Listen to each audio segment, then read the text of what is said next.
கர்த்தர் உங்களை காக்கிறவராய் இருக்கிறார். உங்களை சுற்றி எல்லைகளை போடுகிறவராய் இருக்கிறார். உங்கள் எல்லைகளை பாதுகாக்கிறவராய் இருக்கிறார். வடசென்னையில் இருக்கிற எண்ணூர் பீச்ல இருந்து இந்த காலையிலே உங்களுக்கு ரேமா வார்த்தை வந்து கொண்டிருக்கிறது. எனக்கு பின்பாக இதை பாத்தீங்கன்னா, இந்த போல்டர்ஸ் எல்லாம் அதை பார்க்கும்போது உங்களுக்கு ஒரு காரியம் புரிய வேண்டும். இது சும்மா இங்க போட்டு வைக்கலங்க.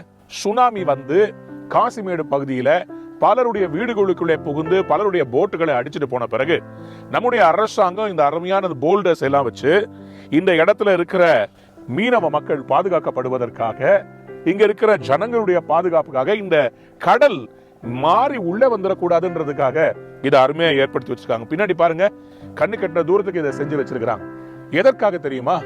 நம்முடைய பட்டணம் சென்னை காக்கப்பட வேண்டும் என்பதற்காக. இன்னைக்கு உங்களுடைய லைஃபை சுத்தி கூட கர்த்தர் வந்து இதே மாதிரி ஒரு கார்டு வச்சிருக்கிறார், ஒரு செக்யூரிட்டி வச்சிருக்கிறார். அது உங்களை காக்க போகிறது. ஆமென். ஆண்டவர் உங்களை காக்கிறவராய் இருக்கிறார்.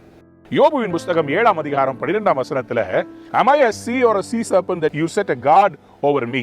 ஆண்டவரே, நான் ஒரு திமிங்கலமா, நான் ஒரு கடலா, அதுக்கெல்லாம் நீங்க வந்து ஒரு எல்லை வச்சிருக்கிறீங்களே, அதுக்கெல்லாம் ஒரு ப்ரொடெக்ஷன் வச்சிருக்கிறீங்களே. ஆம் பிரியமானவர்களே, இம்மட்டும் வா மிஞ்சி வராதேன்னு கடல் அலைக்கே கர்த்தர் ஒரு கரையை வச்சாருன்னா, உங்க லைஃபுக்கும் கர்த்தர் ஒரு கரையை வச்சிருக்கிறார்.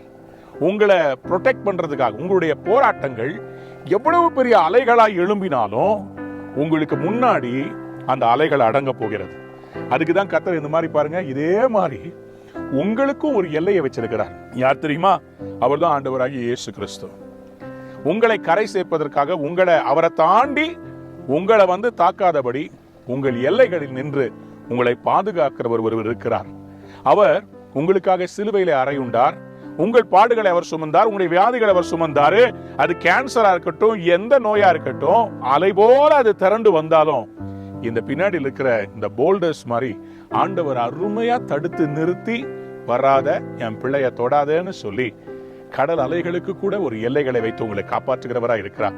உங்கள் போராட்டங்களுக்கு ஒரு எல்லைகளை வைத்து உங்களை பாதுகாக்கிறவரா இருக்கிறார். இன்றைக்கு நீங்க தைரியமா புறப்பட்டு ஆபீஸ்க்கு போங்க. இன்னைக்கு உங்களுடைய வேலைக்கு போங்க. கர்த்தர் இன்னைக்கு உங்களை பார்த்து சொல்றார், எவ்வளவு பெரிய அலையா இருந்தாலும் நான் அதை அடக்கிடுவேன்.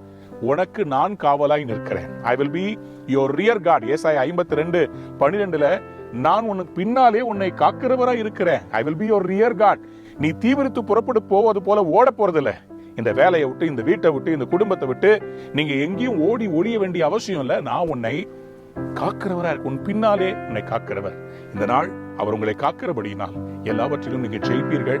இந்த பிரச்சனை மாறும். அலை போல பெருசா எழும்புனது உங்களுக்கு முன்னாடி அது அப்படியே அடங்கிரும். ஏன்னா உங்க முன்னாடி இயேசு நிற்கிறார்.